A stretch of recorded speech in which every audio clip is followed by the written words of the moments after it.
Welcome to Deep Waves Transformation, where we dive deep into the realms of mental health, trauma recovery, narcissistic abuse recovery, toxic love relationships, and more.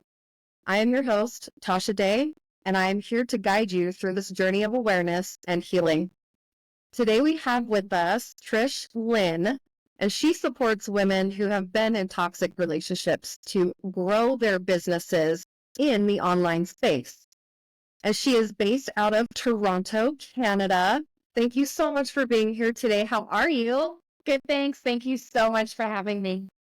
Of course. Thanks for your time. So we're going to just dive right in, if you don't mind. That works for me. Okay. Well, then let's do it. Can you share your own personal story and trauma story?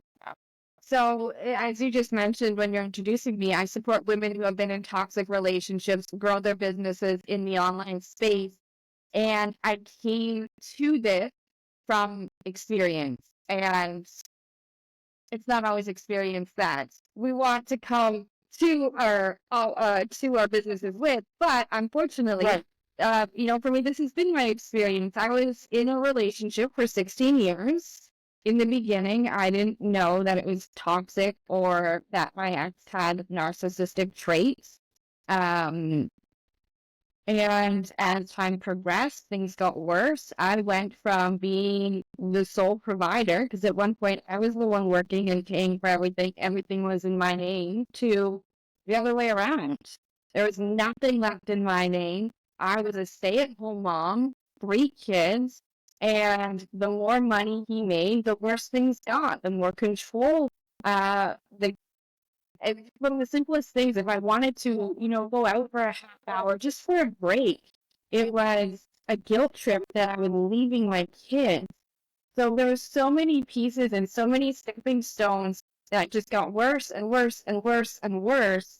And then one night, the August before I left, we had an argument. Sorry, it wasn't August. It was the end of July, because it was 4 days before my oldest child's birthday. We had an argument at nighttime, right before bed, and he told me to do him and the kids a favor and to kill myself. Oh. And that was my turning point. Wow. How did you handle that when he said that at the moment? What was your body going through? I was crying. I was an absolute mess, He had said so many other hurtful things at the same time, but that was just almost like that push that I needed. The switch flipped, and that was it. I had checked out. I knew that everything that I had been preparing myself for, in this time, I'm learning about mindset, I'm learning about money mindset, I'm learning about narcissists and their traits and all of the things that I was going through and experiencing. So in all of these, I was a good 2 or 3 years of just learning. Right. You were already in moments that I needed, and I'm like, okay, I've just checked out, because I don't need to live with that anymore. That's not fair to me. That's like on top of all the fighting that my kids had witnessed and the arguments and all of those pieces. I mean, you can't even go into detail with that, but when there's arguments and I have 2 of my kids clung to me crying. Right. And I'm standing there. I'm 5'2". I'm tiny, and my ex is 6'3", and I would go toe to toe with him as he's manipulation and few tactics, right? Like talking about the intimidation factor they love to use, right? Yeah. Little feet standing up to him, like, go for it. What are you gonna do? Yeah. And there would be times where you're just in a space, probably saying, "Just do it. Just hit me. Just do it." Yeah, because the bruises will go away eventually, but like the words are going to remain. So I would much rather you actually hit me than say these words. So yeah, I can't even imagine being told that. That's so sad. And I feel like it just validated all of the knowledge you had been learning, and you're like, yeah, you are a straight up narcissist, dude. I got to get me and my kids out of here. And I think for women, the words are easier to say, and there was that physical piece. It's like, yes, that's the push I need to leave, but the words are just as harmful, if not worse. They are worse because, like I said, the bruises will go away, but those words, they actually get trapped in our body. And I don't know if you've read the book, The Body Keeps the Score. All of these words and traumatic events just get stored into us. And eventually we're going to need somatic therapy, and spinal energetics, and all this help just to get rid of words that seem so harmless. Yeah, exactly. Yeah. Exactly. So that was my turning point, and I decided I was done. And I started putting the pieces in motion to get myself out to better my life and the life for my kids. Yes. I love it. That's what I did too. That's awesome. So, what strategies did you use to ground yourself when feeling overwhelmed by the trauma he was inflicting? So I practiced a lot of breath work and just Perfect. bringing my nervous system back into a state of recognizing I'm in control. And I would practice it throughout the day. I would take 3 moments throughout the day to just stop and breathe. And I would count in for 5, hold at the top, and then breathe out. And I just practiced that with my eyes closed. And that was one of the biggest practices. Or in the moment, if there was something, I just pause. And a lot of times everyone's like, well, what's going on? Like, she's not doing Yeah. I'm like, okay, I'm going to breathe because I am in control in how I respond to what is happening. Right. Not reacting. I am going to respond. And it's being, self-aware in your actions that get you to that next phase because you get to be in control. And coming back to the breath and just pausing for that moment was the biggest support. Right. And isn't it true that their behavior and their attitudes and everything kind of rub off on you? And so you in turn into like this really ugly monster that you don't even recognize. Yeah. And you're like, oh my God, I don't even like myself right now. Like, you're making me horrible. Yeah. And then as soon as you get away from this person, you're loving, you're kind, you're empathetic, like all this stuff, right? Yeah. They make you become someone you're not. And their anger, and then they rally you up and push all the buttons and keep pushing the buttons until you snap, and then it's, oh, look at you, you're the psycho one. No, this is not me. Oh yeah, that's reactive abuse, and that's exactly what they're looking for. They love it. And then they can play the victim in turn. Yes, exactly. Yeah. So what role does forgiveness, do you think, play in your healing journey? It's a big piece. Because if you can't forgive, you can't move on. Right. If you can't forgive, you're hanging on to the past. This is my perception anyways. So for me, I forgave him. I'm not carrying it on. What happened, happened. I can't change that. But from today forward, I get to choose who I want to be moving forward. And he has no control over that. Exactly. So what would be one piece of advice that you would share with others that are going through trauma healing work? Take the time to rediscover who you are and what you truly want in life. Because, if you're going through narcissistic abuse, you become someone unrecognizable, right? Like the stories that you tell yourselves, the things that they've said, the pieces that you've gone through, they break you down. They break down your confidence, your self-esteem, your self-worth, all of the pieces of you, just having a voice, being able to say the things you want to say and have an opinion. You don't get to have one. So it's getting to come back to, what do I like? What don't I like? How do I want to dress? Oh my gosh, you're so accurate on that. For so long, and took me a long time to recognize this, but his mom and I spent a lot of time together, and it was nice to have that relationship with my mother-in-law, right? Right. I lost who I was because all of a sudden we're shopping at the same stores wearing very similar clothes. And I'm like, holy fuck, that's not me.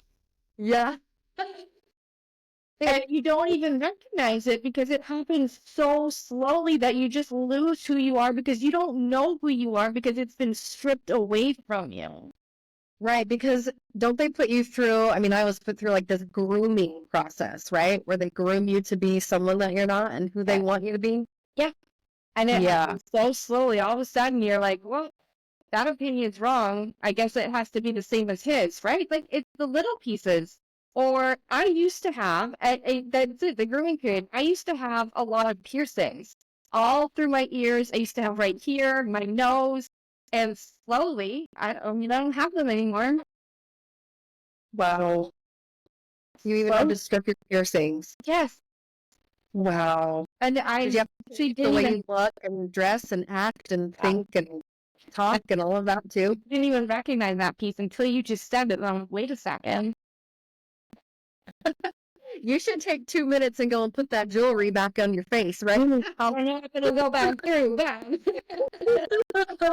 But You should. it's the little things, right? And you don't think of it as it's happening because you're in it. And then there's the love bombing and, the cycle of wanting their approval and wanting their acceptance, because now all of a sudden you're isolated.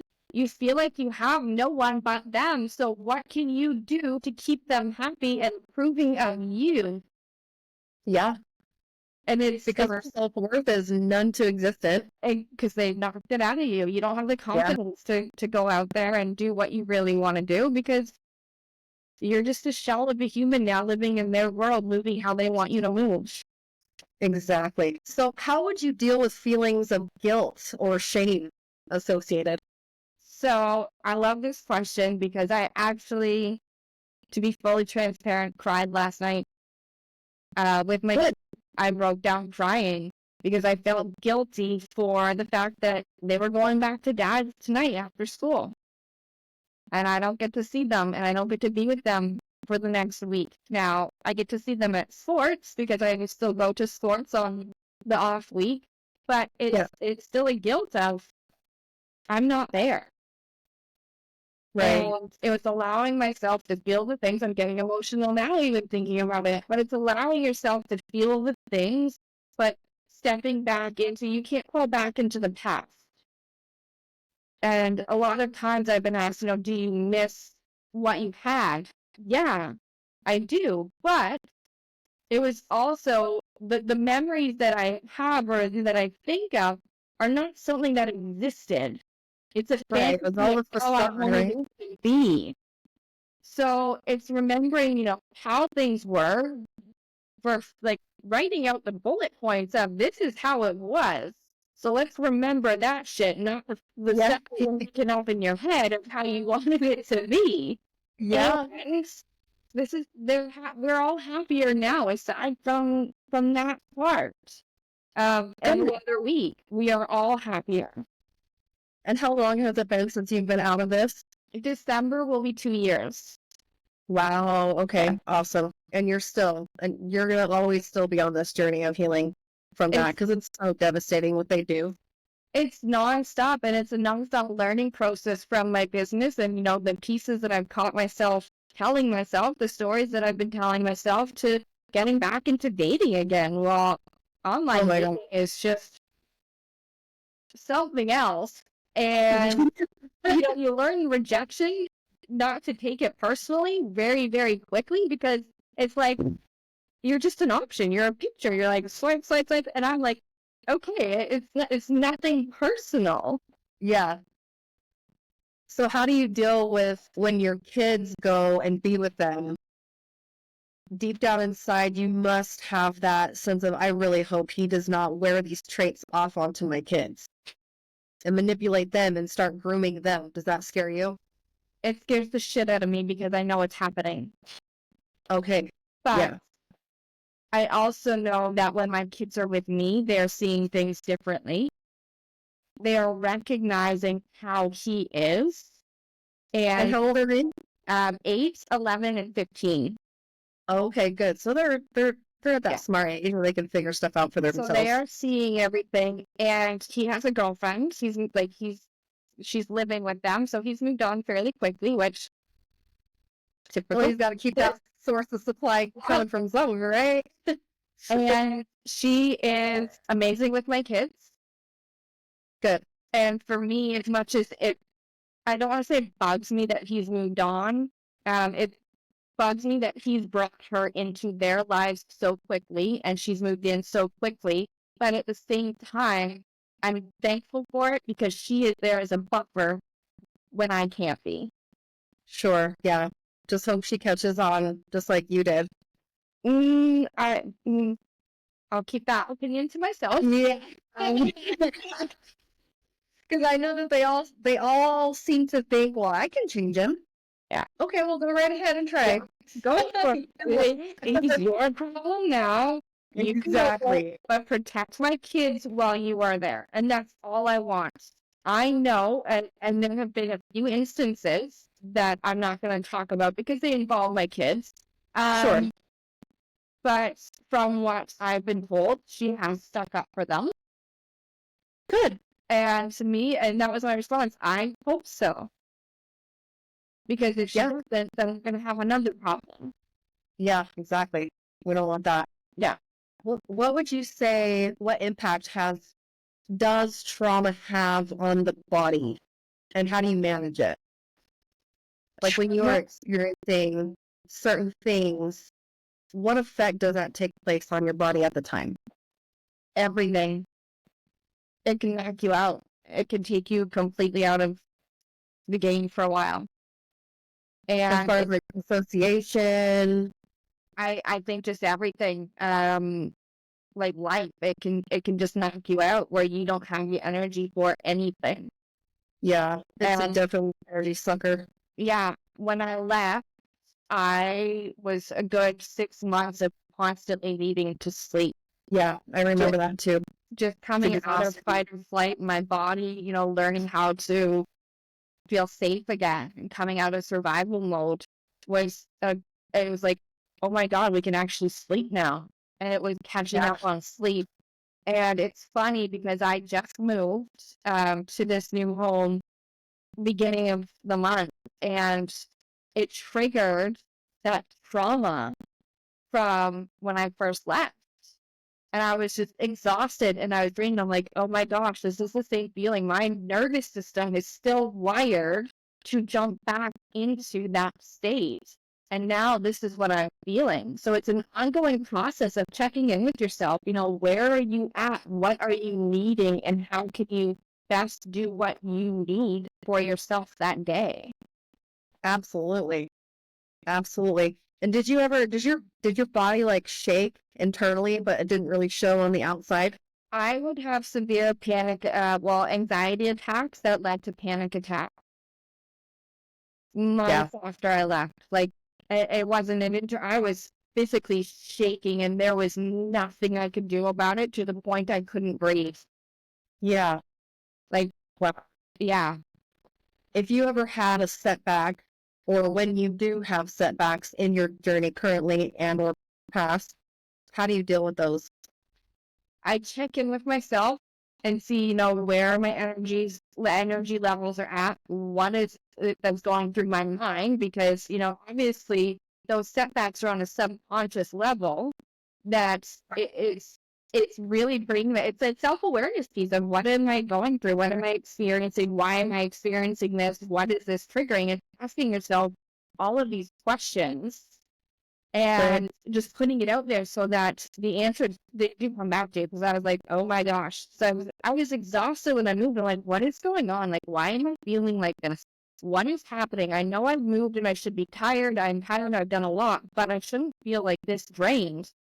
And then it hit me. My nervous system has gone back into survival from the move, and all the things that I was experiencing. It just reset to as if I had just left. Yeah. And knowing everything that you're about to take on is now a single mom and having to work full time. And I don't know if you were going to school, but just balancing life by yourself is huge. Yeah. And yeah, I can understand you needing a lot of rest. Like, that makes a lot of sense. Yeah. So it was, really honoring how I was feeling, and then, setting boundaries and saying, I don't have the capacity for this today. This is what I have to get done in my business. This is what's going to get done. And, I had someone message me needing support, and like, I would love to support you. I can't do it today. I don't have the energy for it, but when I do, I will come back to it. Good. That's good. Give yourself, and you learn to give yourself grace. That's it. It's giving it's being compassionate for where you're at and honoring where you're at and allowing yourself to honor where you were at without feeling guilty of, I should be doing this. Because there is no, I should be doing this when you come out of a toxic relationship. It's, I need to heal. And this is how I do it. Yeah, which leads me to my next question, which is how do you celebrate your wins, or how did you? Do you? I look at all of the little things that I've gone through in a week and I show gratitude towards it. I stopped drinking, so I can't celebrate that way, but Yeah, no. I sit with the gratitude of, holy shit, I have accomplished this. Yeah. And I allow myself to feel it and be in that moment of, this is how, and I have to do this often. I think everyone who comes out of a toxic relationship has to look at these pieces and these little wins. Like, oh my God, I just made it through the week without exploding at anyone, even though I'm feeling this way. That's a win. That is a win. That is a win, right? Because they've taught us all these triggers, and it's like trying to eliminate all these triggers is so hard because I didn't have them before. You know, I wasn't so snappy. I wasn't so irritable. I wasn't, moody and depressed and anxious. Yeah. So absolutely celebrate those wins. Yeah. Yeah, exactly. How do you practice self-care? I take time every night, well, morning and nights. I take that time to, get going. I'm a minimum 2 coffee in the morning girl. And first coffee is sitting, just reflecting on all of the things that I have coming up for the day, what happened the day before, how I'm feeling, and really checking in with myself. I'm just taking that moment to be silent and grateful and happy. I usually, if it's getting colder out now, I'll turn the fireplace on. I sit in the dark. It's weird, but for me, it's relaxing, right? Yeah, absolutely. Can you describe a time when you have felt safe and supported after experiencing trauma? Did you have family and friends to turn to? Or did he really self-isolate that as well? I am very fortunate that I had my family. I have my mom and my sister. They are my family. And my grandma. My grandmother is amazing. She brought me so many self-help books, from divorcing a narcissist to something with co-parenting, and you name it, she was there helping me out. I haven't read any of them, I'll be honest. But well, she's gonna want to report, so she's working on it, Grandma. She promises. But the good news is, one of them she read, and she left markers in it for me on things to read. Oh, she even made it easy for you. Awesome. Just being able to have them for support, but then I had to start looking at certain things and things that were being said around what I had experienced and what I had gone through, and me being positioned as a victim. So I'm like, no, we gotta put a full stop here, because I am not a victim. Yes, what I went through was traumatic. Yes, in those moments, I was the victim, but that's not who I am anymore, and that's not the story I want moving forward. This happened to me. I can't change it, but I can grow from it, I can learn from it, and I can share my experiences and help other women. So no, I am not the victim, so let's change that mentality. And those are hard conversations to have, because family sees that side, right? They don't want to see or put you in that position of growth from what you experience. Right. Yeah. So how would you say that the trauma affected your daily life when you were in the relationship and your routine? Oh my God. I was walking on eggshells every day. I was mentally, and I remember having some of these conversations years before I left, of, explaining to him, I'm mentally, physically, and emotionally exhausted. I thought it was from the kids, like 3 kids. It's busy. It's not just simple. And even now, it's always something there. It's every 5 minutes, it's one of them wanting, mom, like, do you have another word? Like, come on now. But have you Have you read this book right here? No, I haven't. This is the best book that I recommend to anybody that's been in a narcissistic relationship. Amazing. It will clarify a whole lot for you. I will look that up because it's the walking on eggshells. It's exhausting. It is, right? Absolutely exhausting. I remember saying I'm mentally, physically, and emotionally drained, and I have nothing left. Yeah, you're just done. Did someone inspire you to go on this journey, or did he finally just... So a lot of it was a combination of him and his behavior and me, the more I was learning, the more I was like, oh my God, like, what am I doing? And his behavior towards my kids, the manipulation yeah. and the intimidation and my daughter. I'm like, his words finally just flipped the switch, but it was all of the pieces, so they really did inspire me to take this action, to leave and do this for them, because I want them to grow up thinking differently. I don't want them to think that, for both of my boys, I don't want them to think that this is an acceptable way to be treating women. And for my daughter, Right. I don't want her thinking that this is an acceptable way to be treated. She is very strong, independent, sassy. Like, oh my gosh, the attitude on her. I put yesterday, I'm like, child, we've got to reel it in. I love you, but we've got to reel it in because your attitude is something else right now. And let's remember where you got it from, because I can give it right back. Yeah, But exactly. knowing how she is and knowing how he is, I don't want my kids to think that it's acceptable to just stay quiet, because it's not. And I love that they are now speaking up for themselves. That's so awesome. Yeah. While there's still, a bit of fear, because I do get, well, I can't say that, Dad will get mad at me. You shouldn't be scared to say how you're feeling or what you're thinking. You're expressing your opinion, and you're allowed to have one, and it shouldn't be an argument, it's a conversation.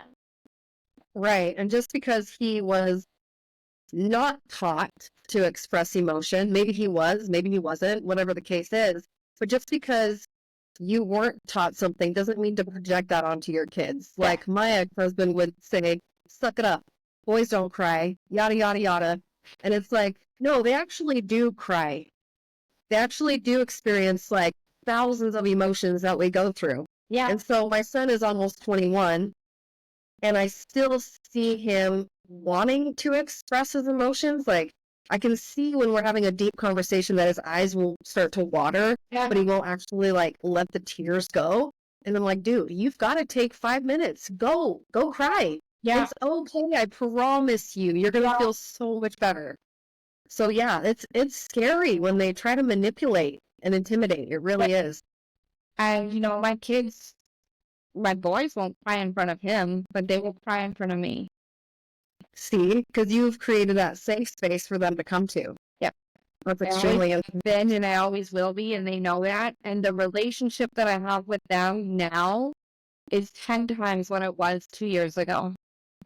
Oh, wow. That's very coincidental, because so is me and my daughter. It's so amazing to be able to hear similar stories, and it just validates that you weren't the crazy one. No. Because if I experienced it and you experienced it and millions of other women have experienced it, who's the problem? I mean, it's never. So why? They are never the problem. They're always right. Yes. Well, Trish, I really appreciate your time. Thank you so much for taking the time to speak with me today and being so vulnerable. Thanks for sharing your story. having me. Yeah, absolutely. You can find Trish on her Instagram at Trish Lynn. The Trish Lynn, and her Facebook at The Trish Lynn as well. Yeah. All right, you guys. Well, that is all we have for you guys today. Remember, your journeys to healing starts with understanding. Stay strong and stay informed. Every step towards awareness is a step towards freedom. Until next time, keep riding the waves of transformation with us. I'm your host, Tasha. Have the most wonderful day. Thanks again, Trish. Have a good one. Thanks. You can also visit my website at www.deepwavescoaching.com and on my Facebook and Instagram at Deep Waves Life Coaching.